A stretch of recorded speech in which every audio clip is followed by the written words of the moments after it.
नमस्कार प्यारे बच्चों, मैं सुखवीर सिंह आपका स्वागत करता हूं आपके अपने YouTube channel Sukhveer PCM study point में। और आज हम पढ़ेंगे कक्षा 10 का गणित अध्याय नंबर 2 यानी कि सेकेंड चैप्टर पढ़ेंगे बहुपद के बारे में। बहुपद जिसका नाम है बहुपद, जिसको अंग्रेजी में कहते हैं पॉलिनोमियल्स। तो सबसे पहले हम बहुपद का इंट्रोडक्शन जानेंगे, इसका बेसिक जानेंगे। बेसिक क्या होता है, अगर बेसिक आपको अच्छे से मालूम है तो कुछ क्वेश्चन आप बड़े आसानी से लगा सकते हैं। जब तक बेस क्लियर नहीं होगा तब तक क्वेश्चन अच्छे से हल नहीं कर सकते हो। तो सबसे पहले जानेंगे बहुपद क्या होता है। तो यहाँ पे बहुपद को अंग्रेजी में कहते हैं पॉलिनोमियल्स।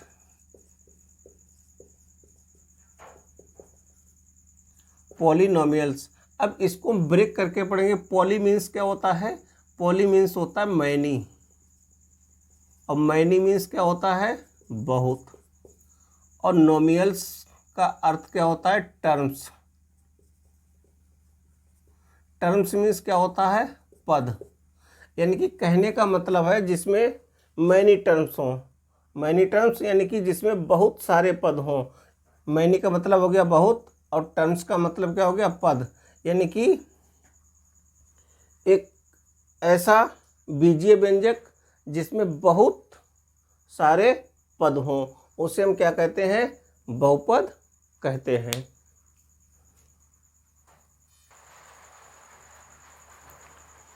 अब हम जानेंगे बहुपद की परिभाषा क्या होती है। बहुपद की परिभाषा क्या होती है बेटे, तो एक बीजीय व्यंजक जिसमें चर राशि x के, चर राशि आपकी x भी हो सकती है, y भी हो सकती है, और z भी हो सकती है। चर राशि x के अऋणात्मक पूर्णांक, अऋणात्मक पूर्णांक का मतलब क्या है, जिसमें केवल धनात्मक संख्याएं हों, यानी कि ऋणात्मक संख्याएं उसमें सम्मिलित ना हों। अऋणात्मक पूर्णांक घातों के पदों को आरोही या अवरोही क्रम में, या तो हम बढ़ते हुए क्रम में लिखेंगे घातों को, या घटते हुए क्रम में। आरोही क्रम का मतलब होता है बढ़ता हुआ क्रम, अवरोही क्रम का मतलब क्या होता है, घटता हुआ क्रम। यानी कि घातों के पदों को आरोही या अवरोही क्रम में व्यवस्थित किया जाए, क्या कहलाता है, बहुपद कहलाता है। बहुपद को प्रायः px, अगर वो x के पदों में है तो उसको हम px से प्रदर्शित करेंगे, या py, अगर वो बहुपद हमारा y के पदों में दे रखा है तो हम उसको py से प्रदर्शित करेंगे, या pz, अगर वो बहुपद हमारा z के पदों में दे रखा है तो हम उसको pz से प्रदर्शित करते हैं। तो यहाँ पे बहुपद px बराबर क्या है, a0 plus a1x plus a2x square plus a3x cube plus dot dot plus an x की पावर n। ये हमारा क्या है, एक बहुपद है। तो यहाँ पर जो चर राशि x है, तो x की घातें क्या हैं, यहाँ पे बढ़ते हुए क्रम में है। तो यहाँ पे a0 इंटू x की घात हम 0 भी लिख सकते हैं। तो यहाँ पे x घात 1 लिख दो, तो a0 इंटू x घात 0।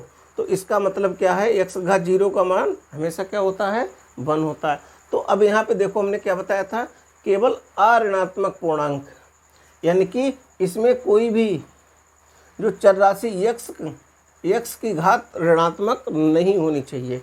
यानी कि 0, 1, 2, 3 डॉट डॉट, 3 के बाद 4 आएगा, 5 आएगा, 6 आएगा, 7 डॉट डॉट कहाँ तक है, n तक। तो हमने क्या बताया कि अऋणात्मक पूर्णांक घातों को या तो हम आरोही क्रम में लिखेंगे या अवरोही क्रम में। तो यहाँ पे घातें क्या है, आरोही क्रम में है, यानी कि बढ़ते हुए क्रम में। x यानी कि चर राशि x की घातें जो हैं वो हमारी बढ़ते हुए क्रम में है। तो 0, 1, 2, 3, 4 आएगा, फिर 5, फिर 6, ऐसे डॉट डॉट कहाँ तक जाएंगे, n तक। तो इसमें जहाँ n बराबर n क्या होगा, n बराबर होगा अऋणात्मक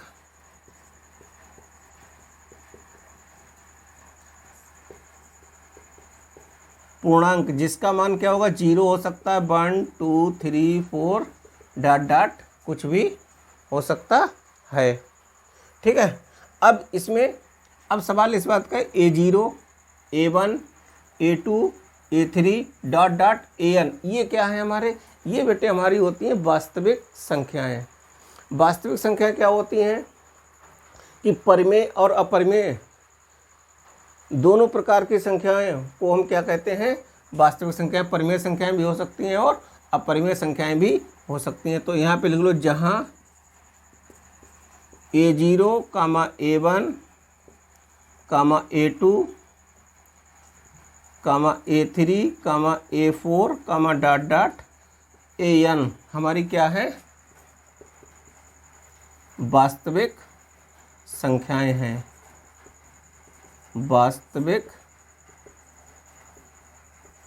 संख्याएं हैं, ये हमारी क्या है, वास्तविक संख्याएं हैं।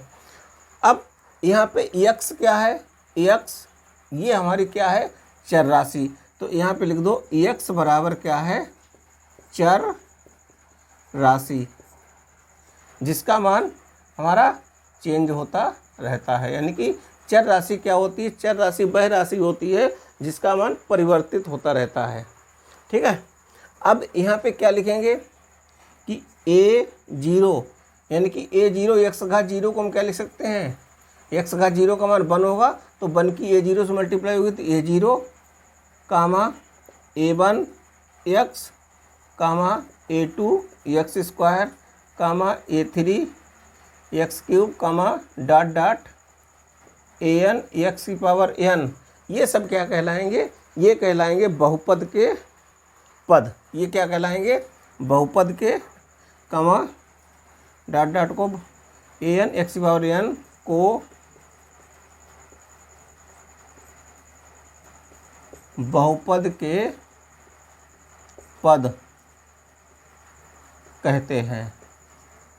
यानी कि अब यहाँ पे हम बात करें कि इसमें कितने पद हैं, तो बेटे n पद हैं, क्योंकि n तक लिखा गया है, x की पावर n तक, तो ये n पद हैं। अब यहाँ पे अगर हम बात करें कि घात कितनी है, तो इस बहुपद की, तो बहुपद की घात कितनी है यहाँ पे, n।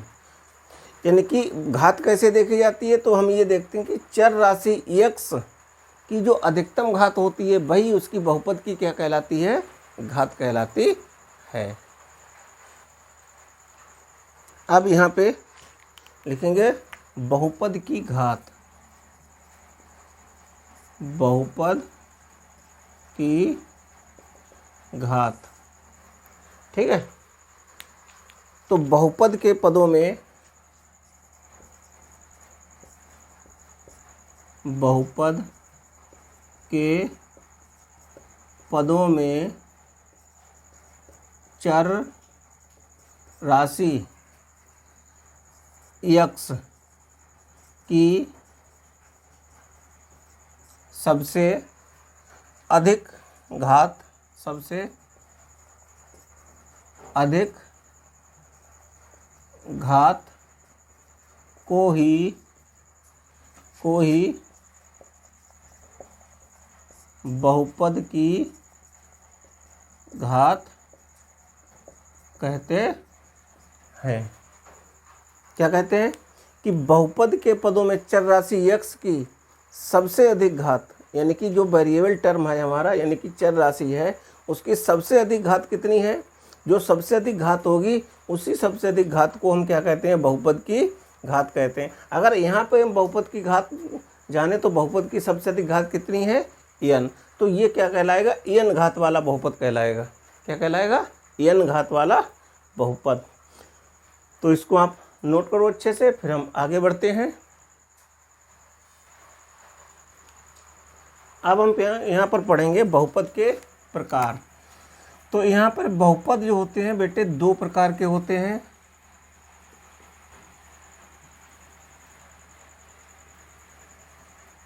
तो पहला प्रकार है घात के आधार पर, यानी कि घात के आधार पर बहुपदों के प्रकार। दूसरा प्रकार जो है हमारा यहाँ पे ये है पदों के आधार पर, पदों के आधार पर। तो यहाँ पे बहुपद दो प्रकार के होते हैं, घात के आधार पर और दूसरा है पदों के आधार पर।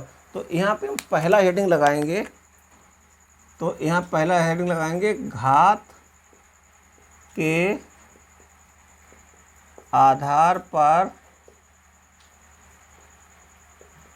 बहुपदों के प्रकार। ठीक है, घात के आधार पर बहुपदों के प्रकार। तो यहाँ पे लिखेंगे इस आधार पर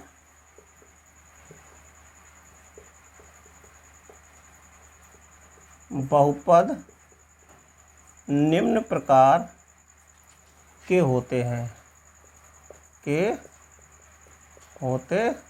निम्न प्रकार के होते हैं। तो नंबर एक घातीय बहुपद, एक घातीय बहुपद, या हम इसको कहते हैं रैखिक बहुपद। रैखिक बहुपद।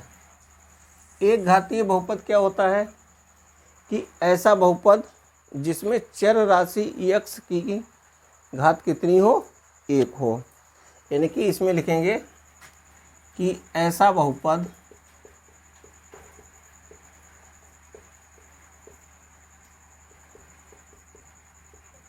जिसमें चर राशि क्या हो सकती है आपकी, x, y, z कुछ भी हो सकती है, चर राशि की घात एक हो, क्या कहलाता है, एक घातीय बहुपद कहलाता है। एक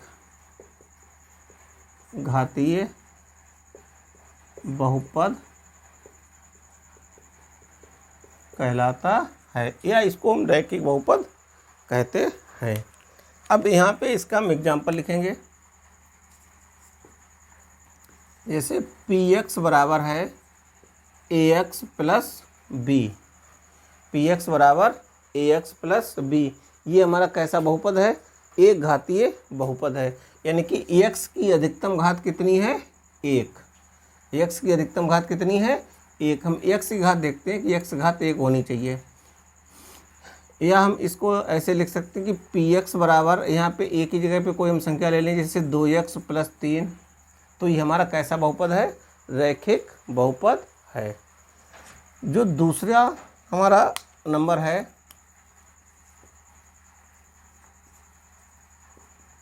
द्विघातीय बहुपद। द्विघातीय बहुपद, द्विघातीय बहुपद क्या होता है, ऐसा बहुपद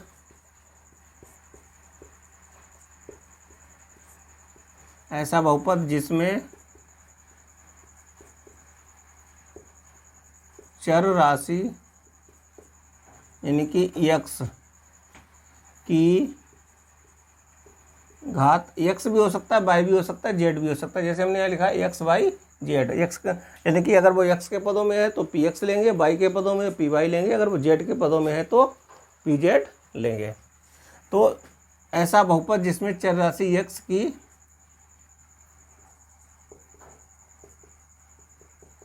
अधिकतम घात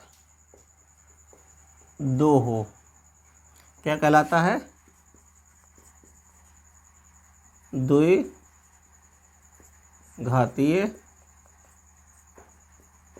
बहुपद कहलाता है। जैसे एग्जाम्पल लिखेंगे कि px बराबर क्या होता है, जैसे पहले स्टैंडर्ड फॉर्म लिख लो, ax square plus bx plus c, और यहाँ पे a का मान कभी भी 0 के बराबर नहीं होना चाहिए। अगर a का मान 0 के बराबर हो गया तो ये द्विघातीय बहुपद नहीं होगा। अब यहाँ पे इसका एक एग्जाम्पल लिख दें, तो px बराबर क्या हो सकता है हमारा 2x square plus 3x plus 5, ये हमारा कैसा बहुपद है? द्विघातीय बहुपद है। ठीक है। अब तीसरा जो यहाँ पे लिखेंगे हम त्रिघातीय बहुपद। तीसरा यहाँ पे हेडिंग डालेंगे त्रिघातीय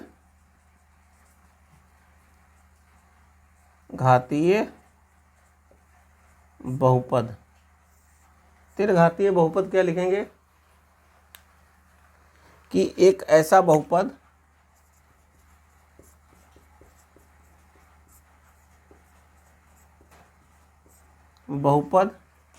जिसमें चर राशि x की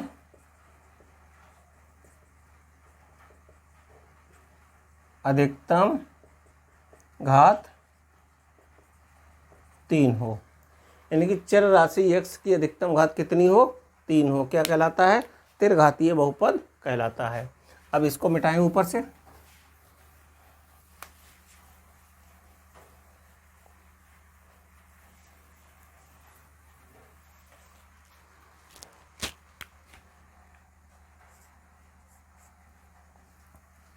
अब इसका एग्जाम्पल लिखेंगे। जैसे पी एक्स बराबर दे रखा है A x cube plus B x square plus C x plus D, और यहाँ पे ए का मान कभी भी 0 के बराबर नहीं होगा। तो ये हमारा कैसा बहुपद है बेटे? त्रिघातीय बहुपद। अब चौथा है चतुर्थ घातीय बहुपद। चतुर्थ घातीय बहुपद, इसमें क्या होना चाहिए? इसमें चर राशि, इसमें चर राशि x की अधिकतम घात कितनी हो? 4 हो। क्या कहलाएगा? चतुर्थ घातीय बहुपद कहलाता है। तो यहाँ पे इसका एग्जाम्पल लिख लो। पी एक्स बराबर, चलो वहाँ पी एक्स ही ले लो, तो ए एक्स घात 4 बी एक्स घात 3 plus C x square plus D x plus E, और यहाँ पे भी ए का मान कभी भी 0 के बराबर नहीं होना चाहिए, क्योंकि x की अधिकतम घात देखनी है 4। तो ऐसे ही हमारा आएगा पंचघातीय बहुपद, षटघातीय बहुपद। तो ये हमारे सभी क्या है? बहुपद हैं। इसके बाद एक बहुपद है हमारा शून्य बहुपद। नंबर 5 है शून्य बहुपद। शून्य बहुपद। शून्य बहुपद क्या होता है, इसके बारे में अब हम जानेंगे। हम जानेंगे शून्य बहुपद के बारे में। शून्य बहुपद क्या होता है कि ऐसा बहुपद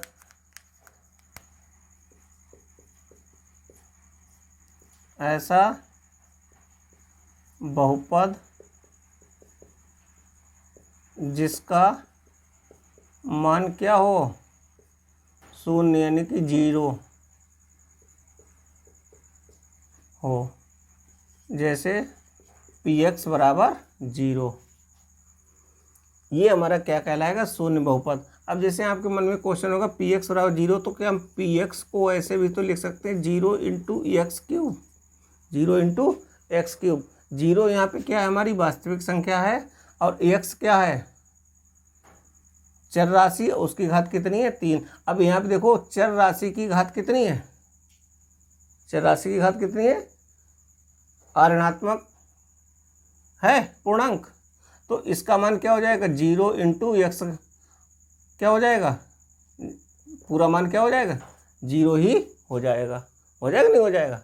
अब इसका छठा नंबर क्या है? अचर बहुपद। अचर बहुपद। अचर बहुपद क्या होता है कि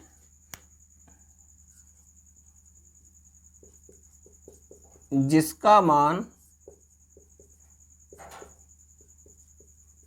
कोई वास्तविक संख्या हो, वास्तविक संख्या हो, क्या कहलाता है?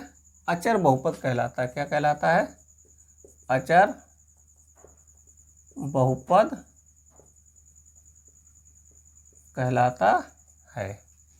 जैसे एग्जाम्पल यहाँ पे लेंगे, px बराबर हमने ले लिया है 5। अब यहाँ पे 5 क्या है? आपकी कोई वास्तविक संख्या है, यानी कि धनात्मक पूर्णांक है तो वास्तविक संख्या तो होगी। ये होगा यहाँ पे, मतलब कहना चाहिए घात के आधार पर बहुपदों के प्रकार।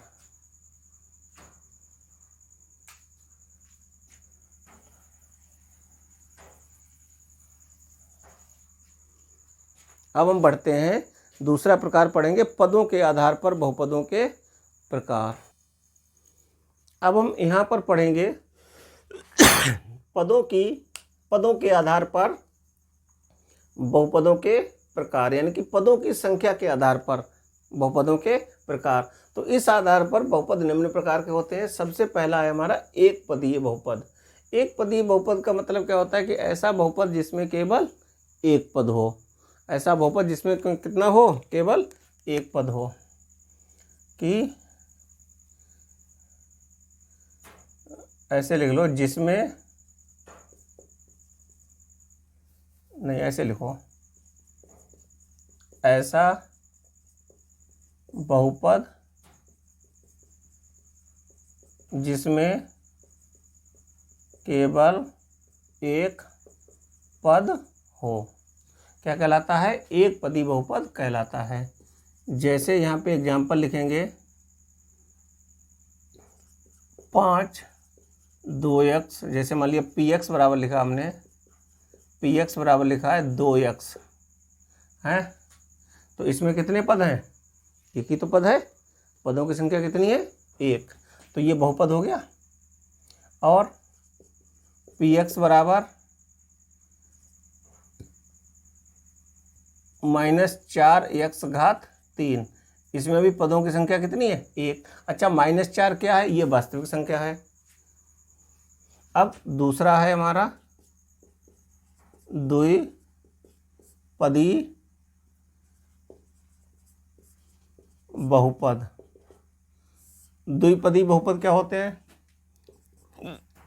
कि ऐसे बहुपद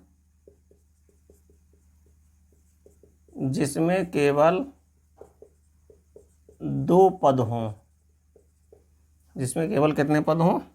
दो पद हों। जैसे px बराबर 3x घात 2 माइनस 2x, इसमें कितने पद हैं? दो पद हैं। एक और लिख लो, px बराबर 6 माइनस 5x, तो इसमें भी कितने पद हैं? दो पद हैं। और चाहे तो लिख लो px बराबर 4x घात 3 माइनस 6x, इसमें कितने पद हैं? दो पद हैं। तीसरा जो है क्या है? त्रिपदी बहुपद। त्रिपदी बहुपद का मतलब क्या है? ऐसे बहुपद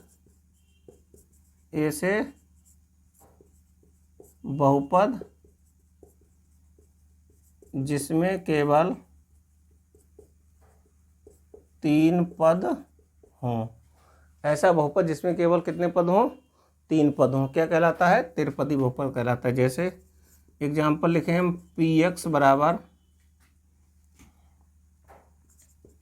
5x² माइनस 6x प्लस 2, चलो py बराबर लिख लो, नहीं तो कहोगे y² प्लस y माइनस 3, और px बराबर और लिख लो 5x घात 3 माइनस 2x प्लस 6।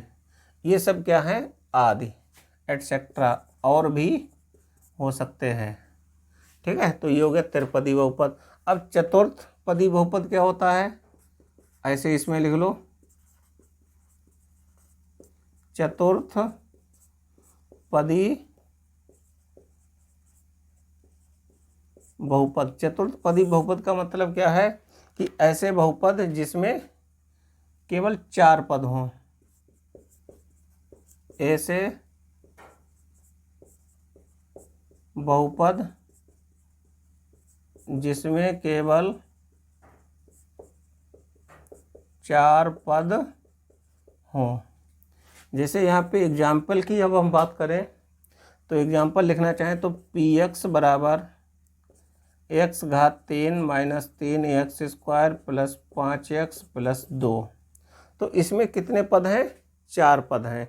अच्छा, इसमें घातों से हमें कोई मतलब नहीं होता है कि घातें हमारी कितनी हैं, हम देखते हैं पदों की संख्या हमारी कितनी है। तो आदि और भी ऐसे पद हो सकते हैं। तो ये हमारा हो गया है बहुपद के प्रकार पढ़े हमने। पहला प्रकार पढ़ा है घात के आधार पर, दूसरा प्रकार पढ़ा है पदों के आधार पर बहुपद के प्रकार। फिर मिलते हैं नेक्स्ट वीडियो में। Thank you for watching.